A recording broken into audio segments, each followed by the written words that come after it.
Assalamualaikum warahmatullahi wabarakatuh. Semangat pagi rekan-rekan semua. Yang saya hormati, Bapak, Ibu, dosen, serta yang saya sayangi teman-teman sekalian. Pada kesempatan ini, saya akan mempresentasikan tugas UAS mata kuliah agama dengan judul Modernisasi Beragama dan Kerukunan Umat Beragama di Indonesia. Kondisi, implementasi, dan refleksi dalam kehidupan multikultural. Baik, perkenalkan, nama saya Amin Siddiq Rangkuti dengan NIM 220401010124 dari Prodi PJJ Informatika kelas IF 301 Universitas Cyber Asia. Baik, presentasi ini membahas bagaimana modernisasi beragama menjadi solusi penting dalam menjaga kerukunan di tengah keberagaman Indonesia. Oke, baik. Baik untuk latar belakang atau rumusan masalah serta tujuan pembuatan makalah ini pada slide ini menjelaskan latar belakang dari materi. Indonesia adalah negara yang multikultural, terdiri dari berbagai suku, budaya, bahasa, dan agama. Keberagaman ini merupakan keuntungan besar, namun bisa menjadi sumber konflik apabila tidak dikelola dengan baik. Saat ini, kita masih sering menemukan kasus intoleransi, radikalisme, serta ujaran kebencian yang menyasar kelompok agama tertentu. Dari kondisi tersebut, maka rumusan masalah yang diangkat yaitu diantaranya pertama, apa definisi modernisasi beragama dan kerukunan umat beragama. Yang kedua, apa saja faktor penyebab konflik dan intoleransi. Yang ketiga, bagaimana implementasi modernisasi beragama di Indonesia. Yang keempat, apa manfaat tantangan yang dihadapi. Dan yang kelima, bagaimana refleksi pribadi dalam kehidupan multikultural. Baik, untuk tujuan dari pembahasan ini adalah untuk menjelaskan konsep modernisasi, menganalisis faktor konflik, menjelaskan implementasi, dan memberikan refleksi agar masyarakat mampu hidup damai dalam keberagaman. Oke, baik. Pada konsep teori multikultural dan Pancasila, baik, untuk slide ini kita akan membahas konsep teori masyarakat multikultural adalah masyarakat yang terdiri dari beragam kelompok, baik dari budaya, bahasa, suku maupun agama, namun tetap dalam hidup, namun tetap hidup dalam satu bangsa yang sama. Keberagaman ini adalah anugerah karena membuat Indonesia kaya, tetapi juga menjadi tantangan karena dapat memicu perbedaan kepentingan dan pandangan hidup. Disinilah peran Pancasila menjadi sangat penting sebagai dasar negara.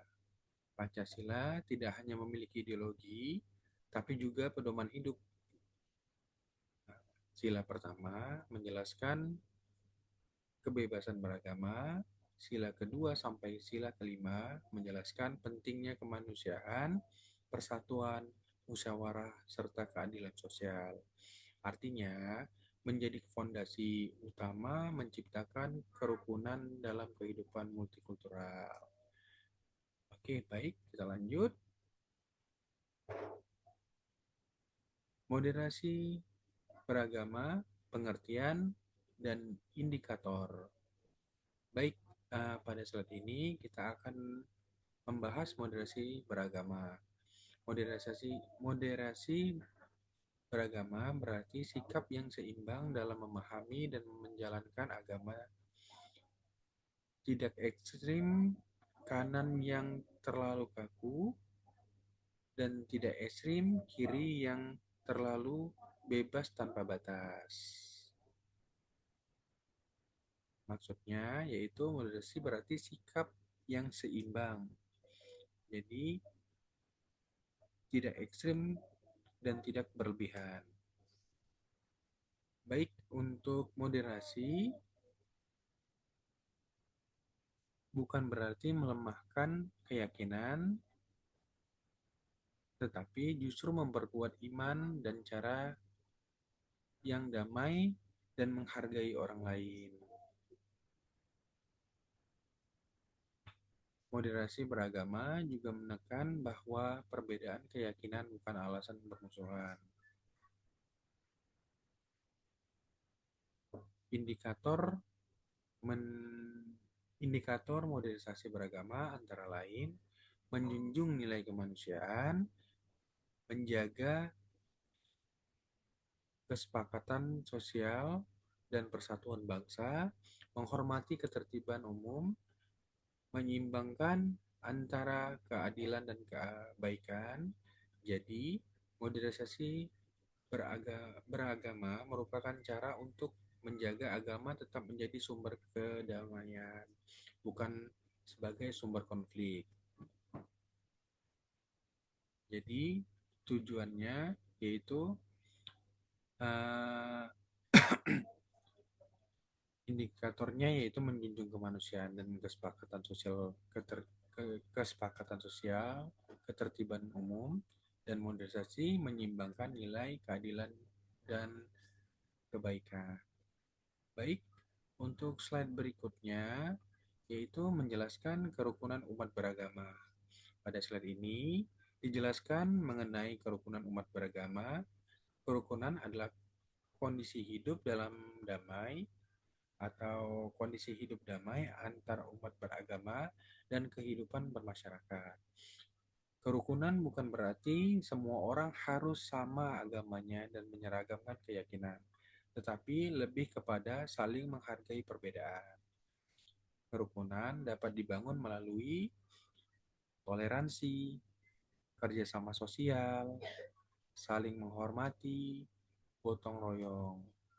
Jika kerukunan terganggu, maka dampaknya sangat luas, seperti ketidakstabilan sosial, ancaman nasional, konflik horizontal, hilangnya persatuan bangsa. Maka dari itu, kerukunan bukan hanya tugas pemerintah, tetapi tanggung jawab seluruh masyarakat. Oke, baik.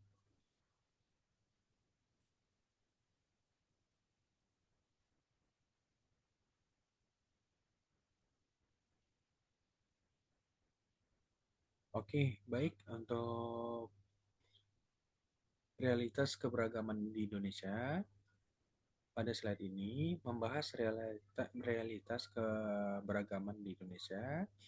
Indonesia dikenal sebagai negara plural karena banyak agama hidup berdampingan. Dalam kehidupan sehari-hari, kita sering melihat masyarakat yang berbeda agama tetap bisa bekerja sama, hidup bertetangga, saling membantu, dan saling menghargai. Namun, di sisi lain, masih terdapat masalah seperti diskriminasi, intoleransi, dan perlakuan tidak adil terhadap kelompok minoritas. Tantangan ini muncul karena adanya klaim kebenaran yang berlebihan, di mana seorang merasa keyakinan paling benar dan merendahkan yang lainnya. Selain itu, penyebab penyebab paham radikal juga menjadi ancaman serius karena menganggap kekerasan sebagai jalan perjuangan. Oke, baik.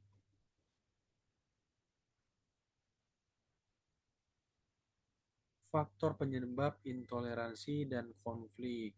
Baik, pada slide ini dijelaskan faktor utama penyebab intoleransi dan konflik. Beberapa penyebabnya antara lain: pertama, pemahaman agama yang sempit dan kurang mendalam. Orang Yang banyak memahami agama secara dangkal cenderung mudah menyalahkan orang lain. Yang kedua, fanatisme berlebihan. Fanatisme yang tidak sehat membuat seorang merasa paling benar dan menolak perbedaan. Yang ketiga, adanya kepentingan politik dan kelompok tertentu yang memanfaatkan isu agama untuk memecah belah masyarakat.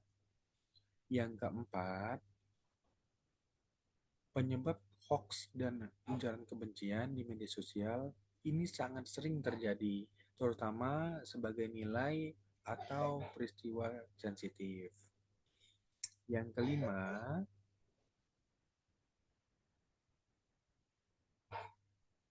ketimpangan sosial ekonomi. Ketika masyarakat merasa tidak adil secara ekonomi, maka lebih mudah diprovokasi. Jadi, konflik agama seringkali bukan murni masalah agama, tetapi cenderung antara sosial, politik, dan informasi yang menyesatkan. Oke, baik. Untuk implementasi, modernisasi, dan peran pemerintah, pada slide ini kita membahas implementasi modernisasi beragama. Modernisasi beragama harus ditetapkan dalam kehidupan yang nyata melalui berbagai cara. Yang pertama, pendidikan toleransi sejak dini. Ini dilakukan mulai dari keluarga, sekolah, lingkungan, agar anak terbiasa menghargai perbedaan. Yang kedua, dialog antar umat beragama. Dialog bukan untuk memperdebatkan keyakinan, tetapi untuk saling memahami dan memecah kesalahpahaman. Oke, baik.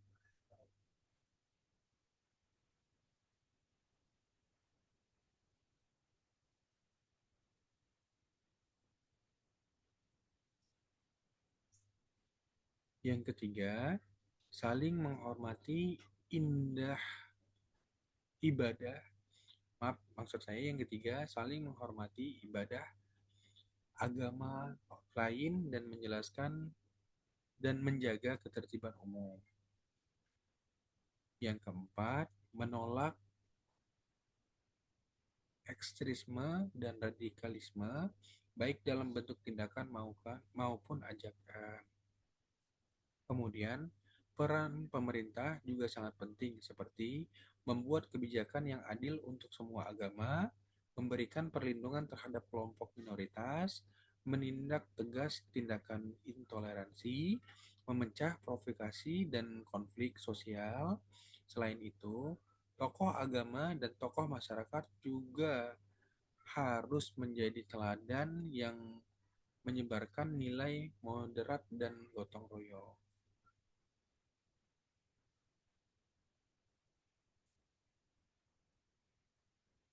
Oke, baik. Untuk refleksi dampak dan tantangan kesimpulan pada slide terakhir ini,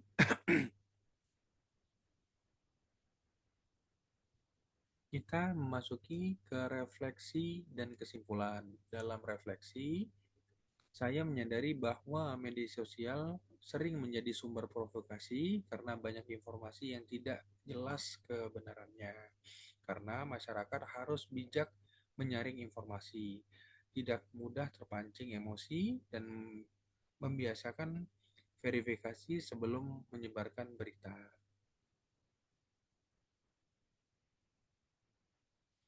Dampak positif modernisasi beragama sangat besar, seperti stabilitas sosial dan keamanan, persatuan bangsa semakin kuat, kerjasama lintas agama meningkat, radikalisme dapat dipecah atau dapat dicegah,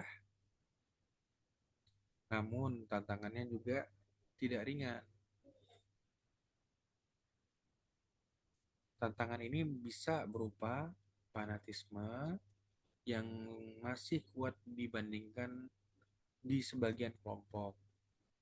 Pendidikan intoleransi yang belum merata, hoaks, ujaran kebencian yang terus menyebar, kemudian politisasi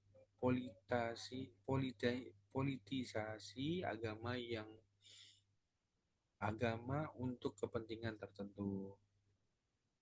Dari situ, sikap yang harus kita bangun adalah menghargai perbedaan, mengutamakan dialog, beretika di media sosial, beretika di media sosial, mengandalkan atau mengamalkan nilai Pancasila. Baik, untuk kesimpulan, modernisasi beragama adalah kunci utama untuk menjaga kerukunan dan perdamaian yang dalam masyarakat multikultural seperti di Indonesia. Baik, demikian presentasi yang dapat saya sampaikan.